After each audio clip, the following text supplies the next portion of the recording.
tere tulemast tsirkusesse! Inimesed, tulge kõik etendusele! Olen Tartu ja siin tuleb üks väikene viktoriin. Viktoriin on selline, et kas te teate, kas Veeriku kooli on kunagi remonditud? Ja miks ei ole siis või? Õige vastus on see, et Veeriku koolis kollase meeskonna lapsed ei õpi. Aga teine küsimus on see, et miks kogu aeg Miina Arvat remonditakse? Vastus on lihtne. Kollase meeskonna lapsed käivad seal koolis. Seal ehitatakse praegust isegi staadionit. Aga see staadion on praegust juhses järgus, et see staadion juba ära. Arvatavasti tuleb kool lammutada see staadion. Palju see staadion maksis? 600 või?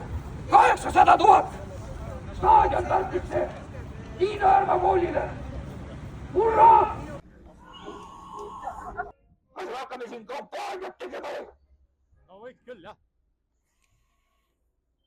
Pane tead, kõht, pane sisse, ega keegi valigu see kõht või punnis on. Pane jupp ette. Mine nüüd.